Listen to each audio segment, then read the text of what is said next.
Las oposiciones en educación abren nuestro tiempo de tertulia de actualidad política, hoy con Elma Sáez, con Chencho Jiménez y con Pilar Aramburu. ¿Qué tal, Elma? Bienvenida, buenas tardes. Hola, buenas tardes. Gracias por acompañarnos. Pilar, ¿cómo estás? Hola, buenas tardes. Bueno, tema de educación, desde luego, decisiones del consejero José Luis Mendoza que están trayendo, como se dice coloquialmente, cola, ¿verdad? Pues sí, una complejidad, pero bueno, también despejarán cosas. Yo creo que ayuda a despejar.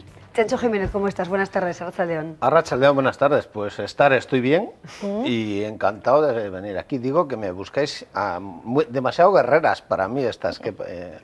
Podrás Pilar con estas, y Emma, podrás con estas analistas, ¿no? Efectivamente, yo creo que nuestra tertulia de hoy tiene matices muy diferentes, no sé si de guerra o de mujeres y de hombres, en este caso, bueno, pues con criterio y sobrada... democrática, lo cual es muy sano.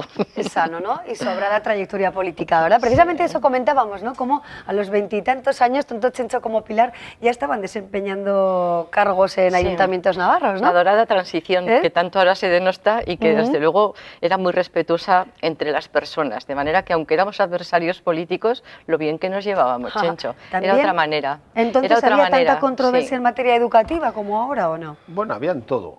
Se nombraban a los maestros entonces, los ayuntamientos. Se estaba en un momento muy caliente, muy movido, era... digamos, todo lo que era pasar de la situación de la dictadura al cambio político, ¿no? Entonces todas las libertades estaban encima de la mesa plantadas y también la de educación y todas. Entonces era una dinámica muy fuerte, muy interesante y muy ilusionante. Nos íbamos a comer el mundo. Bueno, todavía sigue otro momento, ahí, ¿no? y no nos lo hemos comido del todo todavía. Eso es, otro momento. Elma, vamos a fijarnos en la actualidad que concierne a la oposición de educación, con 320 plazas de profesores para el año que viene. Hay quien considera que hay un desequilibrio importante porque 7 de cada 10 plazas son para profesores en euskera. Bueno, pues incluso dentro del seno del gobierno, Podemos e Izquierda Esquerra lo ha criticado. ¿Cómo ves la situación en materia educativa? ¿Ha sido acertada la decisión planteada por el consejero de Educación? ¿Cómo se comprende en este contexto bueno, pues este planteamiento? Bueno, yo lo primero que quiero matizar, yo creo que la decisión no es del consejero, yo creo que la decisión es de la presidenta, la señora Barcos. Quiero decir que esa es la decisión y la responsabilidad que es la que pilota este gobierno, ¿no? O sea, que eso es lo primero que quería manifestar. Y bueno, desde luego, pues no sé, con la respuesta que ha habido desde diferentes frentes, pues evidentemente no es lo mismo predicar que dar trigo, ¿no? No es lo mismo hacer oposición y decir cómo hay que hacer las cosas que a la primera de cambios, cuando hay que tomar decisiones consensuadas con un calado súper importante como es en materia educativa, en una comunidad difícil de gestionar, diferente, diversa, pues bueno, pues ya se ve cuál ha sido el tema de conversación y la contestación social, ¿no? A todos los niveles, a nivel sindical, a nivel del propio seno de esa amalgama de partidos que sustentan el gobierno, con un desmarque claro de Podemos, Izquierda Unida. Quiero decir, por resumir, creo que es la crónica de una muerte anunciada y esto va a pasar factura política importante a este gobierno, y eso es importante, pero sobre todo factura ciudadana, ¿no? A los profesores, a las profesoras, a los centros, a los padres, a la inquietud de las familias que estamos todo el día escuchando, bueno, pues el PAI, el euskera, y al final lo que revierte es en la mala calidad de la educación de nuestros hijos y nuestras hijas. Ya hemos abordado precisamente la revisión del programa de aprendizaje de inglés con el presidente del Consejo Escolar, que como sabemos es un órgano consultivo y sus decisiones no son vinculantes. Pero ¿cómo vemos el programa de aprendizaje de inglés? ¿Se planteó una moratoria, una revisión? ¿Se insiste quizá bueno, en la enseñanza del euskera? ¿Creéis que en detrimento del inglés y el castellano? ¿Qué radiografía se puede hacer de lo que movimientos, ¿no?, que hemos visto hasta el momento, sí. Pilar? Yo tengo la sensación de que en el programa político nacionalista la educación es un núcleo, es algo muy importante para todo, incluido también para insuflar un poco pues, lo que es el sentimiento nacionalista. ¿Cómo se vincula el sentimiento nacionalista? Pues desde una lengua que se ha convertido en herramienta política, lástima, porque realmente el euskera yo creo que en ese sentido ha perdido unas posibilidades enormes culturales precisamente por utilizarse de un modo pues, como herramienta política. ¿Y cómo se está planteando? Porque además a través de eso se gana territorio y se está planteando desde hace ya muchos años, porque fíjate que cuando estábamos planteando el que en las zonas no, o sea, se está hablando ahora de quitar la zonificación, pero estando en vigor la zonificación, durante muchos años en los presupuestos de Navarra se estaban subvencionando unas ikastolas alegales, que ahora son la punta de lanza para justificar la extensión en el territorio del euskera. Realmente hemos utilizado mal este tema de la lengua y ahora ya está aflorando una situación que es doliente. Hay mucho problema porque también con el PAI pues, parece que solo para ricos, o sea, quien no puede ir al British o a posibilidades de estas dentro de la red pública no va a poder tener la posibilidad del estudio en inglés cuando lo están haciendo en el resto de las comunidades autónomas, ni con más ni con menos posibilidad de valoración interna técnica, o sea, con las mismas mimbres se ha hecho la extensión en las otras comunidades autónomas, y aquí pretendemos también que el acceso a la enseñanza en inglés, herramienta imprescindible para desenvolverse en un desarrollo económico, pues tenga también la oportunidad de que sea también para clases sociales sin recursos. Y ahora solamente pueden ir a Irlanda pues los hijos de la presidenta y alguien más. Mal, esto va muy mal. Bueno, conviene una revisión de esta OPE planteada con esas más de 400 plazas, como hemos dado ya los datos, para algunos, bueno, pues con cierto desequilibrio, favoreciendo el euskera en detrimento de otros idiomas. ¿Ha actuado correctamente el Gobierno? ¿Va a tener que dar un paso atrás por lo que vamos oyendo? Porque ayer, precisamente, el portavoz de Geroabay explicaba que no es definitivo, que está sujeto a la negociación con los sindicatos. ¿Lo ha hecho bien el Gobierno esto? Bueno, se supone que obedece a un estudio técnico de necesidades, y dentro de las necesidades la posibilidad, porque están limitadas todavía la posibilidad de hacer una OPE mucho más grande, digo por el tema de estabilidad económica, de que Madrid tiene que autorizar y demás. Pero en cualquier caso hay unos elementos que no deberíamos de perder. Que primero estamos hablando de si nos gusta o no nos gusta una oferta de empleo público en educación. Por lo menos tenemos una oferta de empleo público, no la hemos tenido en los últimos 4 años, y el deterioro de la educación ha venido derivado de que precisamente el gobierno de UPN en los últimos 4 años no ha hecho ninguna oferta de empleo público en materia de educación. Euskera hay más que castellano, mucho más. Claro, si fuese al revés nadie se tiraría aquí a decir nada. Si fuese más castellano que euskera, todo el mundo le parecería bien. Bueno, hay que ver también, realmente el gobierno de UPN no ha sacado ni una sola plaza en euskera en los últimos 4 años. Por lo tanto, también se puede justificar, digo yo, el que en estos momentos la necesidad en el ámbito del euskera sea importante. Y tercer elemento que no deberíamos de olvidar. En los últimos 3 meses de la última legislatura, el Parlamento de Navarra aprobó, y votó todo el mundo menos UPN y PP, e incluido el Partido Socialista, la ampliación al conjunto de la comunidad del modelo educativo D, es decir, dentro de la red pública. Eso que se aprobó hace unos meses se tiene que hacer efectivo, lógicamente, en el próximo curso. Y, por lo tanto, el Departamento deberá contemplar que si va a ofrecer el modelo D al conjunto del territorio, allá donde haya demanda y se solicite, tendrá que prever también que va a necesitar profesores y profesoras capacitados para atender esa demanda. Por lo tanto, se dan una serie de circunstancias que, si realmente se estuviese por no utilizar el tema del euskera como rifirrafe dentro del gobierno y la oposición y etcétera, pues no debería haber sido más allá. Se puede entrar en una polémica si las de castellano son pocas y que hay que sacar más en castellano. Esa sería una polémica razonable. Pero la polémica de que las de euskera son muchas, ¿por qué? ¿No se las merece el euskera? A mí me cuesta creer que, como ciudadana, que esa moratoria del PAI que se está revisando, que bueno, que se puede incluso entender, ¿no? Se puede entender que las cosas hay que analizarlas y hay que estudiarlas. Por contra, ese estudio técnico que hablas tú, esos motivos técnicos, qué rápido se han hecho, ese diagnóstico de situación. A mí me da la sensación, Chencho, que el gobierno lo que está haciendo, además que tú lo has dicho en tus palabras, mencionando el gobierno de UPN 4 o 5 veces, lo que está haciendo este gobierno es una oposición. En vez de ser gobierno, sigue haciendo una oposición al gobierno anterior. Parece que cada cosa que hace es lo voy a hacer como oposición para recordar que tengo una oposición, que se encarguen de gobernar, que hagan un análisis, un diagnóstico de necesidades, contrastando con los diferentes agentes que intervienen en materia educativa. Por suerte, el gobierno de UPN ya es historia, ya no hay que hacerle oposición, ya ha desaparecido. Pero tenemos la oposición al gobierno de UPN, el gobierno no de un UPN gobierno. es historia. Ahora un gobierno de cambio lo que tiene que hacer es cosas diferentes, porque Pues por eso a ver si criticábamos... pero diferente no es... Déjame, por eso criticábamos en la oposición lo que hacía el gobierno de UPN. Ahora que hay un gobierno de cambio, tiene que hacer cosas diferentes. Y en educación también. Y, por ejemplo, el tema del PAI, el famoso primero, el inglés ha estudiado siempre a nivel educativo, es decir, el PAI es un plan diferente, pero el inglés ya existía y va a seguir existiendo. Y segundo, es que los propios profesores, los sindicatos, todos los que impartían el PAI, venían al Parlamento a lo largo de toda la legislatura de decirnos que era un caos, que no había programación, que no estaba planificado, Bueno, que pero no, hoy, que por no otra había parte, niveles. Es decir, eso no, cuando gobernaba Pero por UPN, otra parte, Chencho, hoy venían... acuden al Parlamento de representantes de 100 colegios a defender el PAI. Entonces, Sí.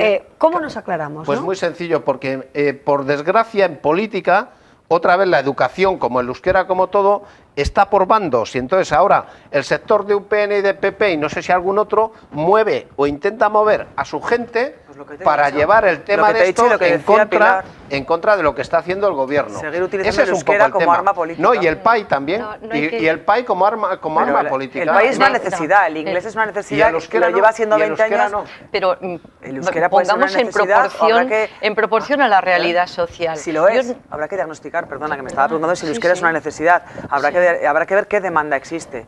Claro. Pero ¿cómo que qué demanda existe? Mira, Claro. el bilingüismo, el euskera como idioma de esta comunidad lleva desde el amejoramiento. Sí, Y el sí. PAI lleva 5 años. Pero no Y es- resulta que sobre el PAI vosotros tenéis ya todos los estudios desarrollados y ahora preguntáis que sobre el euskera hay que hacer no sé qué estudios. ¿No será que el tema del euskera os ha creado Al euskera hay que cuidarlo y protegerlo. una dejación, un abandono que no ha sido preocupación no. para vosotros nunca? No, Pilar. nunca ha tenido el euskera un trato de dejación, de abandono. Es que esa especie de victimismo en relación con el euskera es tan falso, porque económicamente no hay más que ver todos los ejercicios económicos desde 2005, por ejemplo, hasta ahora. Ha tenido un crecimiento exponencial enorme en relación con lo que es la realidad social del euskera, porque por mucho que se pretenda implantarlo, y esto lo ha dicho políticamente la presidenta que tenemos todos, Ursula Barcos. Ursula Barcos, lo que sí tenemos, la realidad es de que ya lo puso como objetivo, importante, y lo entiendo porque políticamente, efectivamente, euskera es territorio, territorio es extensión y es Euskal Herria y punto. A partir de ahí, Chencho, es real que no ha habido ningún acoso al euskera, pero la realidad del euskera es que tanto aquí como en el País Vasco es una lengua difícil en cuanto a plantear que se implante socialmente, porque en las familias se sigue hablando la lengua que es más rica y fácil y que además todos hablan mejor,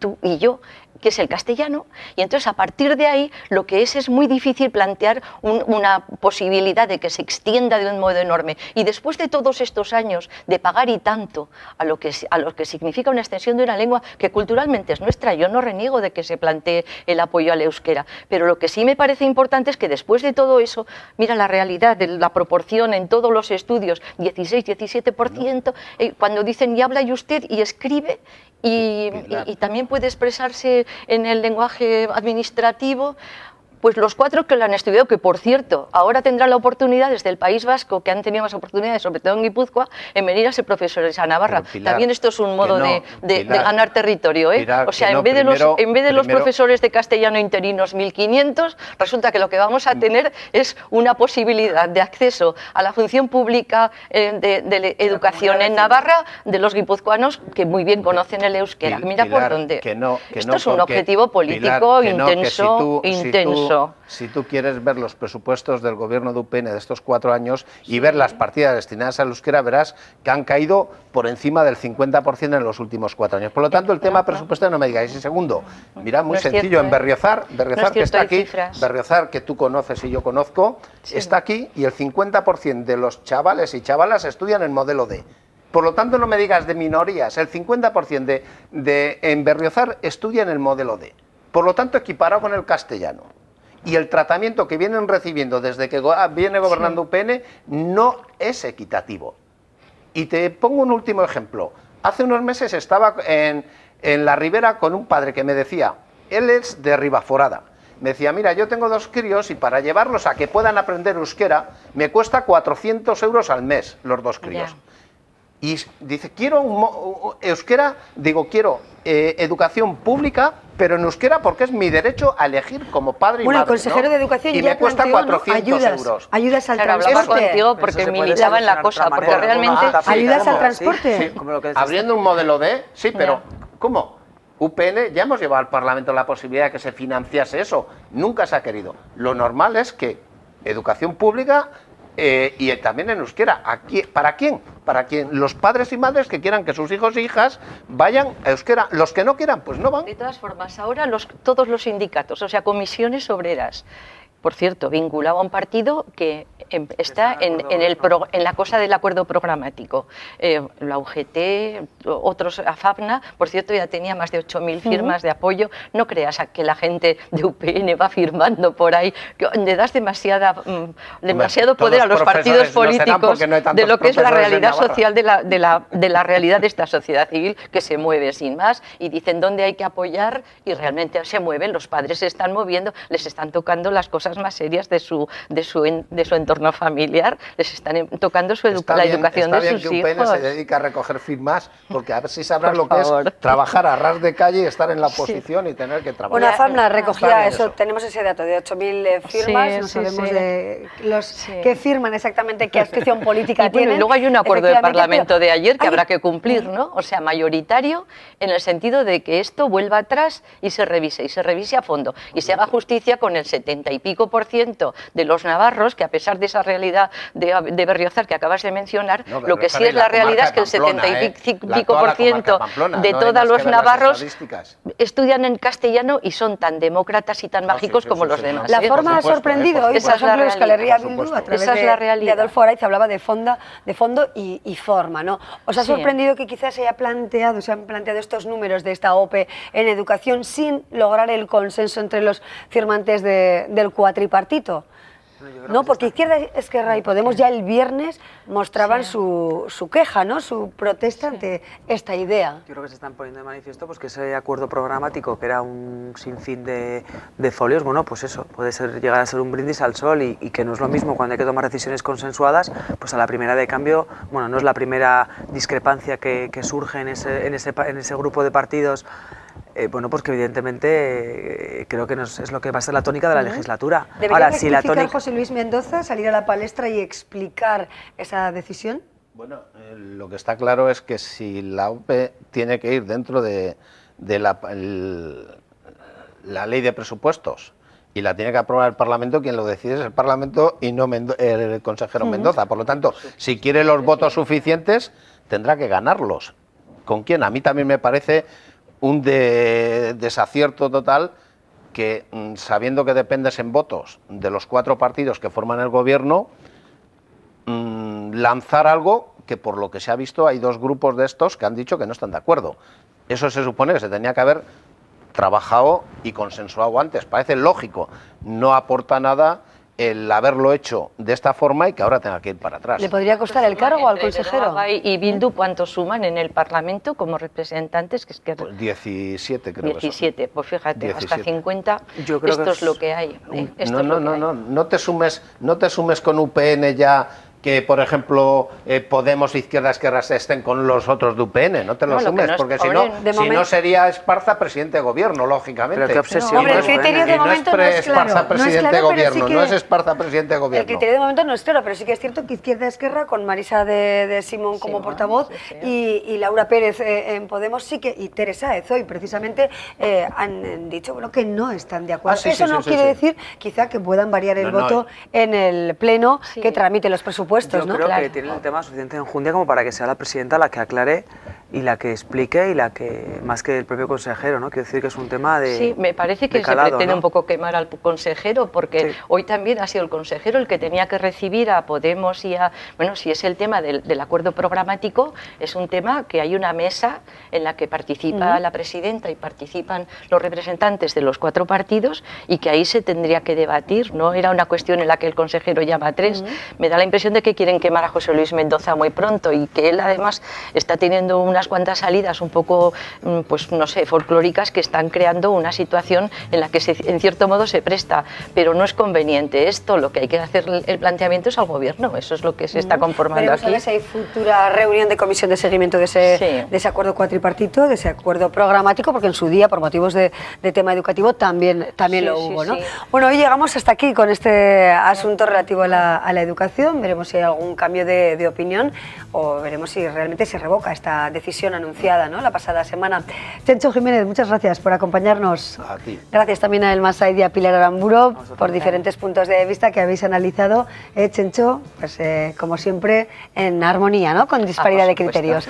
Muchas gracias. En el Parlamento con él, con Isabel, con Pilar también, perdón, pero que eso, tú tampoco has perdido fuerza, ¿eh? Bueno, te Es estoy que- piropeando, en el Parlamento eras un buen parlamentario y has dicho que éramos mujeres guerreras, pero tampoco es que Bueno, es que... Chencho, me vengo arriba. estás en forma, estás en forma. Bueno, cruce de piropos, ya ven ustedes en nuestra tertulia de actualidad. Muchas gracias a los tres, de verdad, como siempre, un placer que estéis con nosotros. Hacemos ahora una pausa y luego les contaremos otras historias. Hablaremos del libro Guztiak, todos, de Borja Ventura, periodista y escritor. Lo vemos después de la publicidad.